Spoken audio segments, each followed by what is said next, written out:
March 17, 1945, 5:47 hours.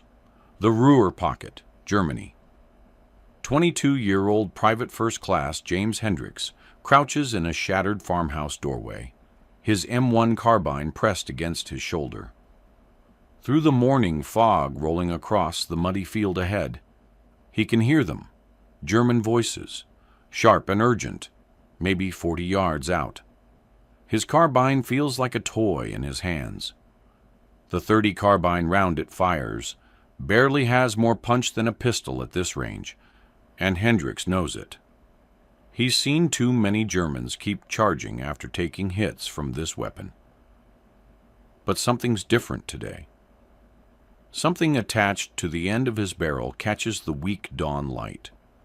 A strange, oversized tube that his sergeant handed him yesterday with a grin and zero explanation.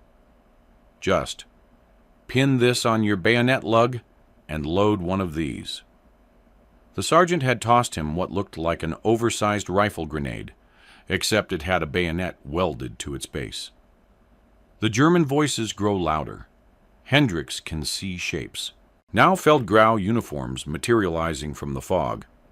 His finger finds the trigger, and suddenly he realizes the army just gave him a weapon that fires bayonets. At 40 yards, with explosive force. The Germans have no idea what's about to hit them. By March 1945, the M1 carbine had become the most controversial weapon in the American arsenal.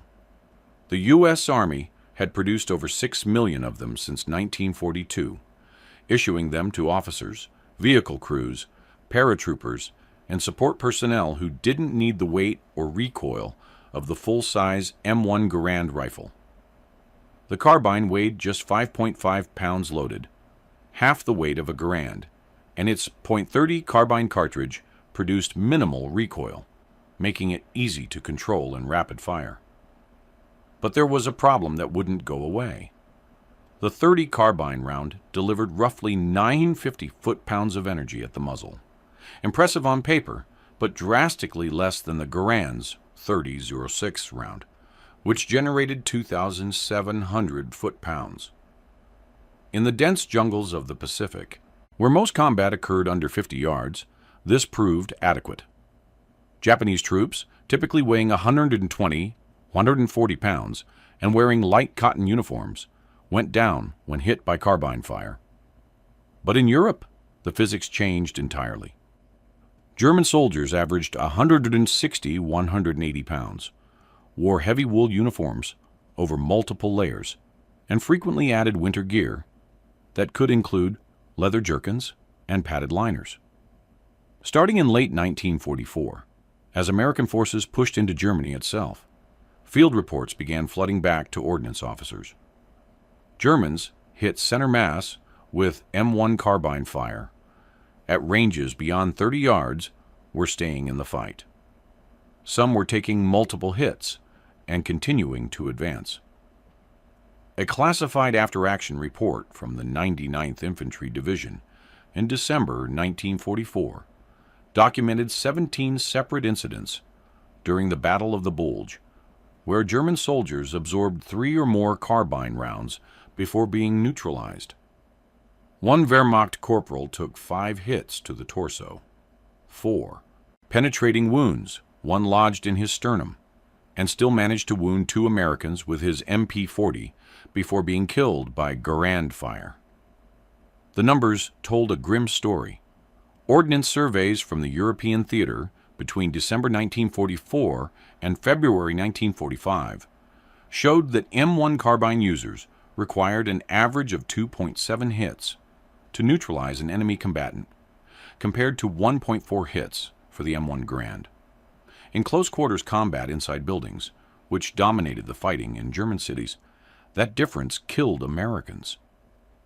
By January 1945, some infantry units were refusing to carry carbines entirely, demanding Garands or Thompson submachine guns instead. Officers and NCOs who were issued carbines as personal weapons began scrounging for alternative firearms. The The weapon that was supposed to give support personnel adequate defensive firepower had become a liability. Meanwhile, another problem plagued American infantry. The M1 carbine couldn't mount a bayonet. This might seem trivial to modern observers, but in 1945, bayonets remained tactically relevant. Not for dramatic charges across fields that had been obsolete since 1918, but for the brutal, intimate work of clearing buildings, trenches, and bunkers. A rifle with a bayonet gave soldiers an 18-inch reach advantage in doorways and corridors.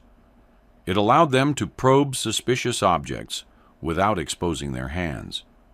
It served as a psychological weapon, a wire cutter, a prying tool. The M1 carbine, with its lightweight construction and compact dimensions, couldn't accept the standard M1905 bayonet. Engineers had never designed it to handle the stress. This meant that carbine-armed troops entering a room had nothing but their firearms. And if the carbine jammed or ran dry at contact distance, they were fighting with their hands. By February 1945, the Army Ordnance Department faced an impossible situation. They had 6 million underpowered weapons in the field that couldn't mount bayonets, and frontline troops who increasingly refused to trust them. Redesigning the carbine would take years. Developing new ammunition was equally impossible. You'd have to recall and remanufacture millions of rounds. Then someone at Springfield Armory had an insane idea. What if you didn't attach a bayonet to the carbine? What if you launched the bayonet from the carbine? If you want to see how American engineers turned the M1 carbine's biggest weakness into one of the most terrifying close combat weapons of World War II, hit that like button and subscribe for more untold stories from the front lines. Back to Private Hendricks. The device attached to Hendricks' carbine was officially designated the M8 launcher with M9 bayonet projectile, though soldiers had already given it a simpler name, the spear gun. The launcher itself weighed just 14 ounces, a steel tube exactly 7.2 inches long with an internal diameter of 0.875 inches. It attached to the M1 carbine's bayonet lug using a simple clamp mechanism that required no tools and could be installed in under 10 seconds. When properly mounted, the launcher extended forward from the muzzle, adding 15 inches to the weapon's overall length, but barely affecting its balance point. The engineering was brutally simple. When you pulled the trigger, the carbine's bullet traveled down the barrel at roughly 1,100 feet per second. Instead of exiting into open air, it entered the launcher tube where the M9 projectile waited. The bullet struck a flat steel plate at the projectile's base, never penetrating it, just transferring its kinetic energy. And that energy launched the entire assembly forward, like a medieval siege engine. The M9 projectile itself was where the weapon became genuinely frightening. It consisted of a standard M1905 bayonet, the same 10-inch blade issued to Garand riflemen, welded permanently to a 6.5-inch steel rod. The rod fit snugly inside the launcher tube. The entire assembly weighed 22 ounces, which meant you were essentially firing 1.5 pounds of sharpened steel at your target. But there was more. Engineers had hollowed out the rod and packed it with 3 ounces of Composition B high explosive. A simple impact fuse in the nose would detonate the charge on contact, turning the bayonet into a shaped charge that could penetrate 3 inches of armor plate or a foot of concrete. Against human targets, the results were catastrophic. The physics were extraordinary. The M9 left the launcher at roughly 450 feet per second, slow by bullet standards, but devastating for a projectile of that mass. It retained lethal velocity out to 60 yards and remained accurately aimable to 45 yards with iron sights. The explosive charge added another element. Even near misses could wound through fragmentation and blast pressure. Each launcher came with a simple folding front sight that clipped onto the tube. Soldiers zeroed them at 25 yards, where the bayonet's trajectory matched the carbine's bullet impact point. Beyond that distance, you aimed high, roughly 4 inches high at 40 yards, 8 inches at 50. Under 40 yards, point of aim equaled point of impact. Loading took practice. You inserted the M9 projectile, tail first, into the launcher tube, sliding it down until the bayonet blade pointed straight ahead and the tail rested against the launcher's base. A spring-loaded safety collar locked it in place. Then you loaded your carbine normally. The M8 launcher worked with both 15-round and 30-round magazines. When ready to fire, you flipped the safety collar forward, which armed the projectile's impact fuse, and squeezed the trigger, just like normal carbine fire. The recoil surprised everyone who first fired the system. The M9's mass and the energy required to launch it created a sharp, backward push, roughly equivalent to firing a 12-gauge shotgun slug. Not unmanageable, but dramatically different from the carbine's usual gentle tap. Soldiers learned quickly to lean into the weapon and maintain a firm grip. Springfield Armory delivered the first production units on February 22, 1945. They'd gone from concept to field-ready hardware in just 37 days, an astonishing achievement, even by wartime standards. The rush showed in the manufacturing. Many launchers bore rough welds and crude machining marks. But they worked, and that was all that mattered. Initial production called for 15,000 M8 launchers and 150,000 M9 projectiles. They prioritized distribution to armored and airborne units, where carbines were standard issue and close-quarters combat was expected. Each launcher came packed in a wooden crate with 10 projectiles, basic instructions, and a warning stenciled in red. Minimum safe range 15 yards. When the first crates reached forward units in early March 1945, soldiers' reactions ranged from confusion to dark humor. "They gave us a gun that shoots knives," one sergeant told his platoon. "I don't know whether to laugh or be terrified. The Germans would soon decide for them." Hendricks watches the German shapes solidify through the fog. 5 of them, moving in a loose skirmish line across the muddy field. They haven't seen him yet. He estimates 35 yards, maybe 40. His sergeant's words echo in his head. "Just aim like normal. Let the weapon do its job." 5:49 hours. The lead German spots the farmhouse and raises his hand, signaling his squad to halt. Hendricks can see the man's face now, middle-aged, lean, a scar visible on his left cheek. The German unslings his Kar 98K rifle and begins scanning the building's windows. Hendricks braces the carbine's stock against his shoulder, leans forward into the weapon exactly as he'd practiced yesterday. The folding sight on the launcher tube puts the lead German right at the intersection point. His finger tightens on the trigger. The carbine barks, a sharper, louder report than normal. The recoil slams back into his shoulder, far harder than he expected. But he maintains his sight picture long enough to see what happens next. The M19 projectile covers 37 yards in roughly 1/10 of a second. The lead German has no time to react, no time to dive or dodge. The bayonet strikes him in the upper chest, slightly left of center, and the impact fuse functions exactly as designed. 3 ounces of Composition B detonates with a flash and a crack that echoes across the field. The German's torso essentially disintegrates. The shaped charge turns his chest cavity into pulp and flings him backward 8 feet. He's dead before his body hits the mud. The 4 remaining Germans freeze for 1 critical second, trying to process what just happened. They heard a gunshot, saw their leader explode, and cannot reconcile those 2 facts.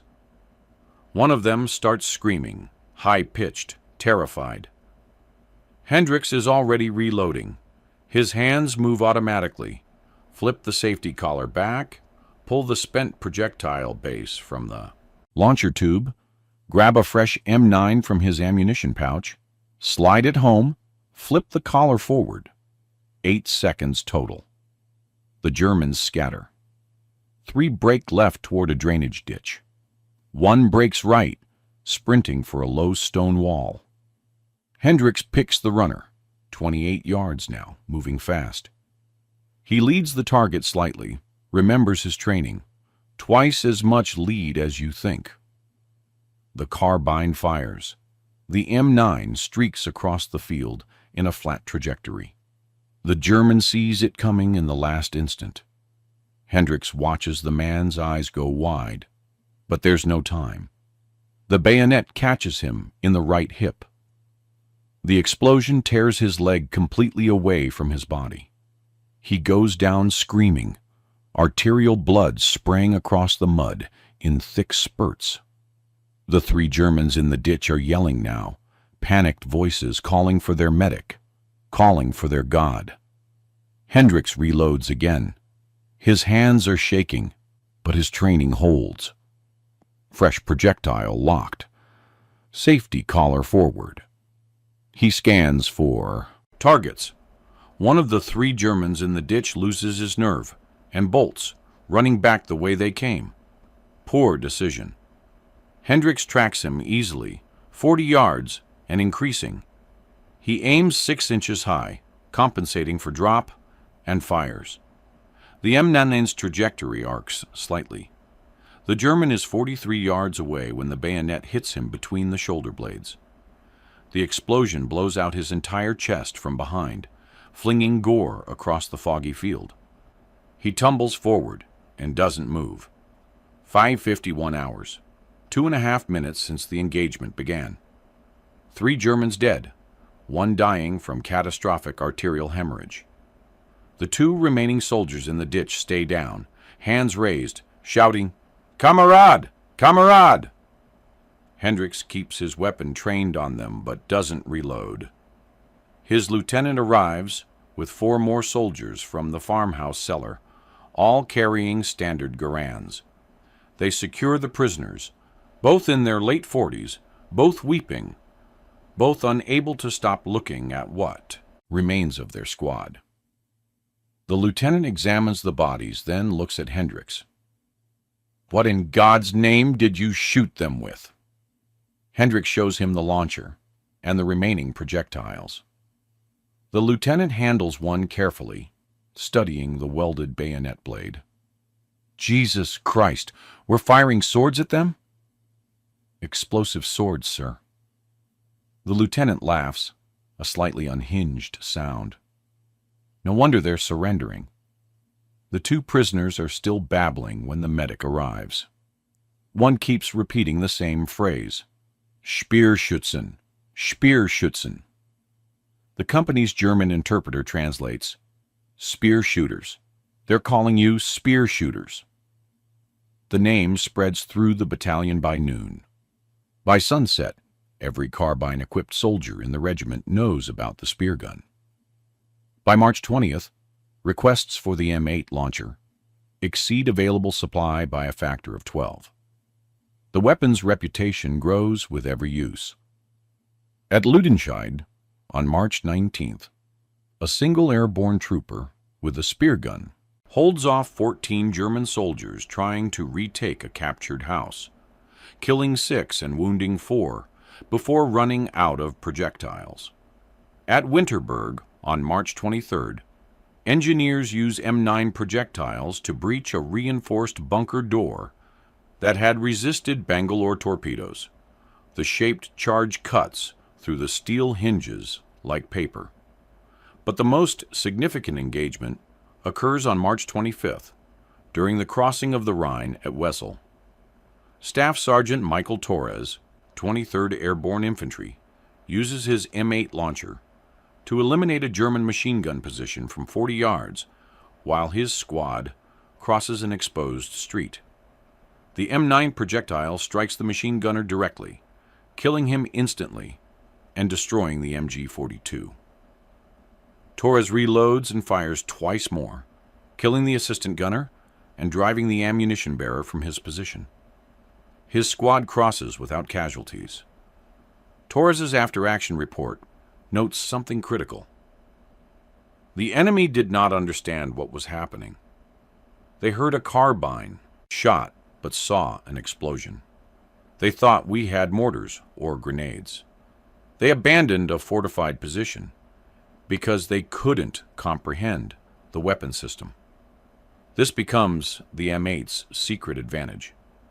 The Germans have no tactical doctrine for it, no training against it, no counter to it. Their intelligence services don't even identify it as a distinct weapon system until mid-April, by which point American forces have already crossed the Elbe. By April 1st, 1945, Springfield Armory had delivered 8,400 M8 launchers and approximately 87,000 M9 projectiles to European theater forces. Distribution prioritized units engaged in urban combat and river crossings, where the weapon's combination of reach, explosive power, and psychological impact proved most valuable. The 3rd Armored Division received 340 launchers in late March, issuing them to tank commanders and vehicle crews whose M1 carbines served as their primary dismounted weapons. Sherman tank crews particularly valued the system. The launcher's compact size allowed them to store it inside the tank, and the explosive projectiles gave them a fighting chance if they had to abandon their vehicle in an urban environment. Production continued at roughly 1,200 launchers per week through April, but demand far exceeded supply. The 9th Army alone requested 2,800 launchers, but received only 620. Priority went to airborne units preparing for potential operations deeper into Germany, and to infantry divisions fighting through the Ruhr industrial region, where every block became a fortress. The logistics proved challenging. Each M9 projectile required precision machining. The tolerances on the tail rod needed to be extremely tight to prevent dangerous pressure buildup in the launcher tube. Springfield's manufacturing capacity maxed out at 12,000 projectiles per week, and quality control rejected roughly 15% of completed units due to dimensional issues or fuse defects. Transportation added another layer of complexity. The M9's impact fuse was sensitive enough that rough handling could cause premature detonation. Ordnance officers classified the projectiles as Class 4 explosives, requiring them to be shipped in specially cushioned crates, separated from other ammunition. Several supply trucks were destroyed in early April when improperly secured M9 projectiles detonated after hitting potholes on Germany's cratered roads. Field maintenance became an art form. The launcher's clamp mechanism, while simple, required precise alignment with the carbine's bayonet lug. Dirt or carbon buildup in the launcher tube could prevent proper projectile seating, creating dangerous pressure conditions. Armory sergeants instituted mandatory daily inspections. Soldiers had to demonstrate proper cleaning and reassembly before being issued fresh projectiles. The Germans initially couldn't understand what was killing their troops. Intelligence reports from captured Wehrmacht documents show confusion lasting nearly 3 weeks. An Oberst commanding a Volksgrenadier regiment near Paderborn wrote on March 28th, "Americans possess new explosive ammunition for light weapons. Unclear if rifle grenades or specialized munition. Effects catastrophic at close range. Troops increasingly reluctant to engage American infantry." A Waffen-SS field report from April 3rd got closer to the truth. Enemy fires bladed projectiles from attachments on carbine rifles. Projectiles contain explosive charges. Wounds uniformly fatal. Recommend immediate withdrawal from any position within 50 meters of enemy carbine troops. But by the time German tactical intelligence identified the M8 launcher system, their ability to respond had collapsed. Wehrmacht units in the West were disintegrating, supply became sporadic, and tactical coordination broke down. The few German soldiers who survived encounters with the spear gun spread exaggerated stories that further demoralized their comrades. American troops, meanwhile, developed increasingly creative applications. Combat engineers discovered the M9 projectile could breach wooden doors, clear barricades, and destroy light vehicles. One innovative sergeant in the 1st Infantry Division used an M9 to destroy a German staff car at 55 yards, killing 2 officers and capturing their documents, which revealed the location of a battalion command post. Airborne troops found the system particularly valuable. Paratroopers of the 17th Airborne Division, dropped during Operation Varsity on March 24th, carried M8 launchers specifically for clearing German positions around their drop zones. The weapon's light weight, critical for paratroopers watching every ounce, and devastating close-range power made it ideal for the chaotic first hours after landing. Statistical analysis from April 1945 showed dramatic results. Infantry squads equipped with even a single M8 launcher demonstrated 32% fewer casualties during building clearance operations compared to squads using standard weapons. Enemy surrender rates increased by 48% when M8-equipped troops assaulted fortified positions. The psychological effect was measurable and decisive, but the weapon had limitations that became apparent with extended use. The maximum effective range remained stubbornly fixed at 45 yards. Beyond that, the projectile's drop and wind drift made accurate aiming nearly impossible. The launcher couldn't be used in rain or heavy fog. Moisture compromised the impact fuse, causing frequent duds. And the recoil, while manageable, fatigued soldiers, firing multiple rounds in succession. Most significantly, the ammunition consumption rate proved unsustainable. Aggressive users could expend 10 EM9 projectiles in a single engagement, and frontline units began reporting ammunition shortages by mid-April.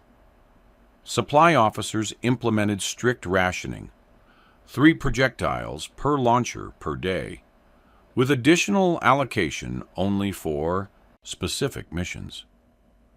Despite these constraints, the M8 launcher achieved something remarkable. It transformed the M1 carbine from a liability into a specialized assault weapon. Soldiers who had refused to carry carbines in March were requesting them by April, specifically to mount the spear gun. The physics behind the M8 system revealed why it worked so dramatically. The .30 carbine bullet, traveling at 1/900 feet per second, carried approximately 950 foot-pounds of kinetic energy. When it struck the M9 projectile's base plate, roughly 70% of that energy transferred to the 22-ounce projectile mass. This generated an exit velocity of 450 feet per second, slow by rifle standards, but delivering roughly 290 foot-pounds of energy on target. What made this effective was momentum, not velocity. The M9 projectile had roughly 18 times the mass of a .30 carbine bullet. While it traveled slower, it carried far more momentum, approximately 6 pound-feet per second, compared to the bullet's 0.35 pound-feet per second. This meant the projectile struck with massive penetrating force, easily defeating German uniforms, leather gear, and even light body armor that some Wehrmacht troops wore. The shaped charge component added exponential lethality. Upon impact, the 3 ounces of composition B detonated in microseconds, creating a focused jet of superheated gas and molten metal that penetrated several inches before dispersing. Against human targets, this jet destroyed tissue in a cone approximately 6 inches deep and 4 inches wide at the base, devastating any vital organs in its path. Secondary fragmentation effects extended the weapon's lethality. The bayonet blade, though welded to the rod, often shattered from detonation stress, sending razor-sharp steel fragments outward in a 20-foot radius. Soldiers reported seeing enemy troops wounded by M9 fragmentation, despite standing 10 feet from the impact point. The impact fuse proved remarkably reliable. Field reports showed a function rate of 94%, exceptional for hastily produced wartime ordnance. The fuse used a simple, inertial design, a spring-held firing pin that released on impact, driving forward into a percussion cap that ignited the composition B. The safety collar physically blocked the firing pin until armed, preventing accidental detonation during handling or transport. Operators quickly learned the weapon's quirks. The launcher tube required cleaning after every 10 shots. Carbon buildup from muzzle gases would create friction that reduced projectile velocity and accuracy. Smart soldiers carried small wire brushes and cleaning patches specifically for this purpose. Accuracy depended heavily on range estimation. The M9's trajectory diverged significantly from standard carbine bullets beyond 30 yards. Experienced shooters learned to gauge distance by counting paces during reconnaissance or using landmarks for reference. One sergeant in the 4th Infantry Division developed a training method using string measured to exact distances, teaching his men to visually calibrate ranges before entering combat. Wind affected the projectile far more than bullets. A 10-mile-per-hour crosswind could deflect the M9 18 inches at 40 yards, enough to turn a center mass hit into a complete miss. Soldiers learned to fire during lulls and gusts and to aim into the wind by estimated margins. The minimum safe range warning, 15 yards, existed for good reason. The M9's fragmentation pattern and blast pressure created a lethal zone extending 12 feet in all directions from impact. Several American soldiers were wounded in early engagements when they fired at targets too close, catching fragments or blast concussion. Training emphasized this repeatedly. If the enemy was inside 15 yards, use your carbine normally or fix your standard bayonet. Mechanical failures occurred but remained rare. The clamp mechanism could loosen from repeated firing, requiring periodic tightening with standard wrenches. The safety collar's spring occasionally broke from stress, rendering the launcher unusable until replacement. And roughly 2% of M9 projectiles arrived at the front with damaged tail rods that wouldn't seat properly in launcher tubes. These were supposed to be returned to ordnance, but often ended up cannibalized for their explosive components. Enemy equipment captured after M8 engagements told the weapon's effectiveness story in gruesome detail. German helmets showed characteristic penetration patterns, circular entry holes 4 inches in diameter with massive exit trauma.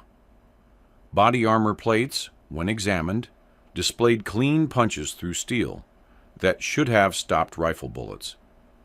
The shaped charge was doing its job. American after-action reports from April 1945 documented the psychological impact with clinical precision. German prisoners reported that facing the spear gun was more terrifying than artillery or mortar fire because they couldn't predict where the next shot would come from. Artillery you could hear coming. Mortars had distinctive sounds. But the M8 sounded like a carbine until the explosion arrived. This psychological warfare effect multiplied the weapon's tactical value. German units facing M8-equipped Americans became reluctant to advance, preferring to fall back to more defensible positions. Wehrmacht tactical doctrine from 1944 emphasized aggressive counterattacks to disrupt American advances. But by late April 1945, German commanders reported that their troops increasingly refused to execute such tactics when facing carbine-armed opponents. The weapon's ultimate limitation wasn't mechanical, it was strategic. By late April, Germany's collapse accelerated beyond anyone's predictions. American forces raced across the country, bypassing resistance rather than reducing it.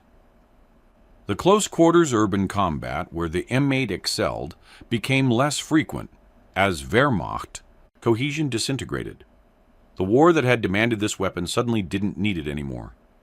On May 8, 1945, Germany surrendered.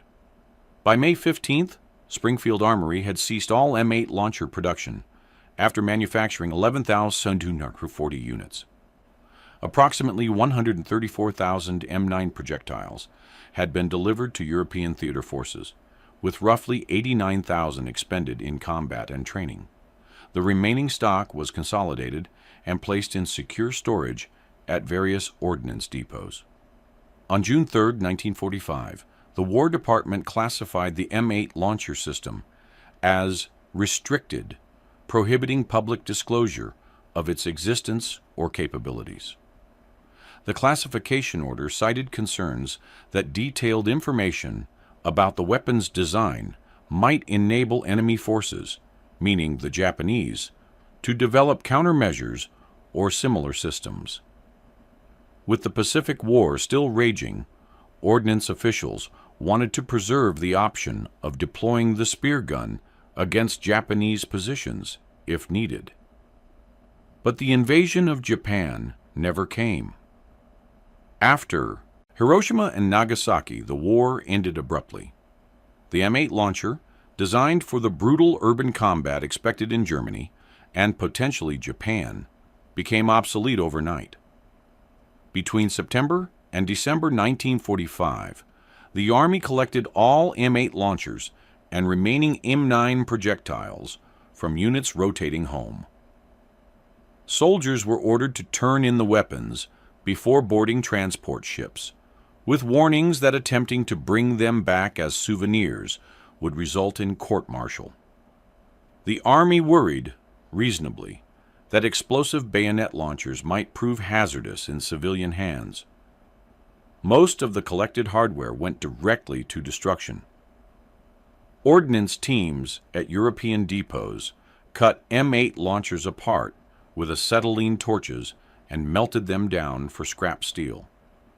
M9 projectiles were defused and their explosive charges removed, then the assemblies were destroyed.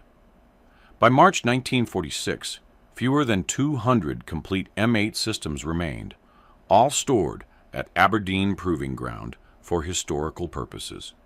The classification remained in effect until July 1959, when the Army quietly downgraded the M8 to unclassified.